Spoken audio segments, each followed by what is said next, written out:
Il s'enflamme, il s'insurge, il parle avec émotion. Benoît Dutrisac, aussi divertissant qu'édifiant. La rencontre du rocher du Trisac. Dans ce cas-ci, est-ce que c'est criminel? Pantoute. Une dualité qui rassemble les idées. Mais non, tu peux pas dire ça. On rembobine cette affaire-là. Non. Prends soin de toi, là. Oui, Hein? tu me protèges. Je le sais. Compte toi-même. La rencontre du rocher du Trisac. Écoute, Benoît, quand Ouais. je parle. Sophie, bonjour. Bonjour, je suis tellement contente de te parler d'autre chose que de Trump.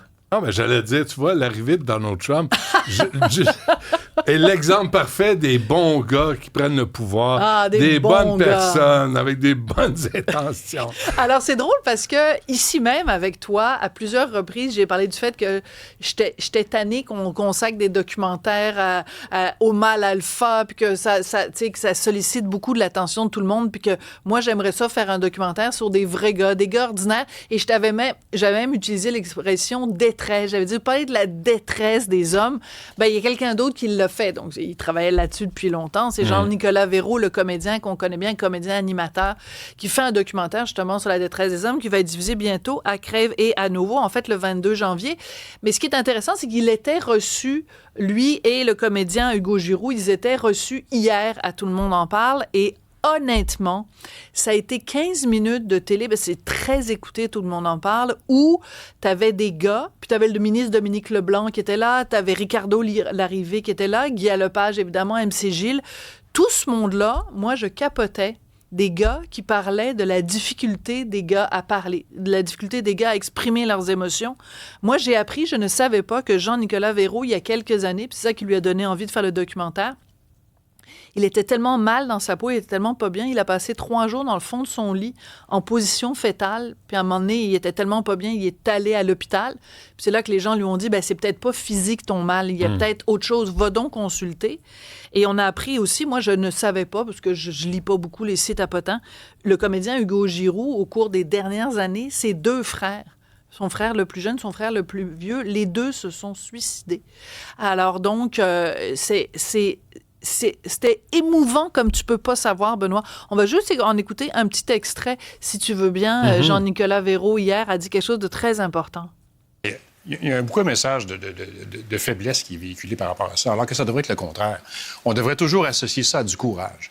Être capable de parler de ce que tu ressens, sans nécessairement être capable de le nommer. On n'est pas toujours capable de le nommer, mais de dire, je pense que je vais pas bien. Je pense qu'il y a quelque chose qui se passe. C'est pas une preuve de faiblesse, c'est une preuve de courage. Je pense aussi que des fois... C'est tellement important parce que il y a tellement... Es-tu d'accord avec moi, Benoît? Pas forcément? Je te sens hésitant. Non, c'est que moi, je commence à être...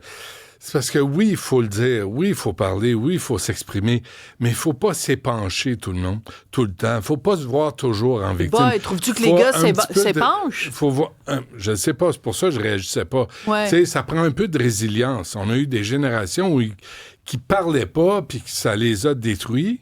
Ouais. Tu veux pas aller là.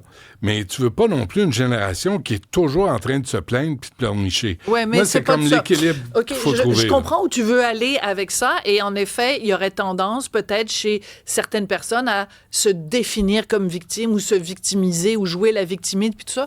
Je pense qu'on est tellement loin d'être arrivé. Tu sais, on n'est pas passé de l'extrême du strong silent type pour passer à l'autre extrême. Je pense pas.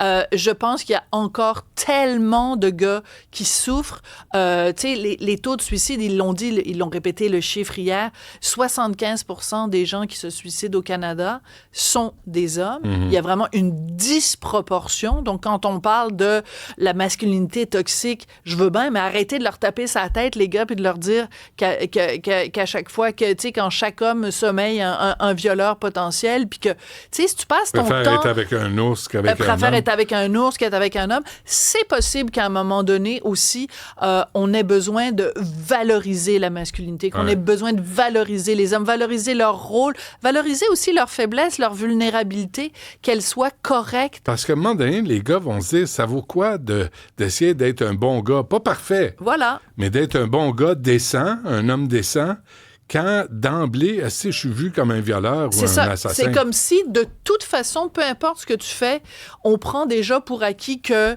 t'es un crotté, puis tu t'es un pars à sale, moins puis 10, tu pars à moins 10, fait que c'est pas correct. Donc, je trouvais ça important de le souligner. Moi, je vais regarder, en tout cas, le documentaire quand il va sortir. Je ne l'ai pas vu, mais de voir ces gars-là et le ministre Dominique Leblanc qui disait que lui, il avait eu un cancer il y a quelques années. Puis, tu sais, quand t'as un cancer, ben, tu sais, tout le monde dit, ben, t'as l'air malade, puis tout ça. Mais quand tu souffres la santé mentale, il y a comme encore un tabou là-dessus, en particulier chez les hommes. Je trouvais cette prise de parole-là importante et voilà. D'avoir un dialogue là-dessus, c'est important, d'avoir une émission pour en parler, mais je ne sais pas pourquoi ça n'a pas évolué, parce que ce discours-là, nous, on le faisait il y a 20 puis 25 ans. Benoît, le psychologue qui est décédé, qui a écrit un livre, Père manquant, fils manqué, Corneau, merci, était tellement là-dedans, puis il a tellement aidé. J'ai tellement de gars que je connais dans mon entourage qui avaient lu son livre, ça les a libérés. Tellement de générations de fils qui n'étaient pas capables de parler à leur père, de pères qui étaient pas capables de parler à leur propre père.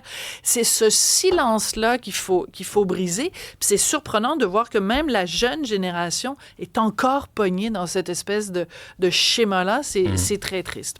Bon, et d'abord, merci Mme Villeneuve pour cette journée. On se reparle demain. Oui. Tu reçois tantôt... Éric Lapointe, Serge Postigo, deux sujets complètement différents. Éric Lapointe qui a fait son retour pour chanter, parler d'autre chose que ses affaires juridiques.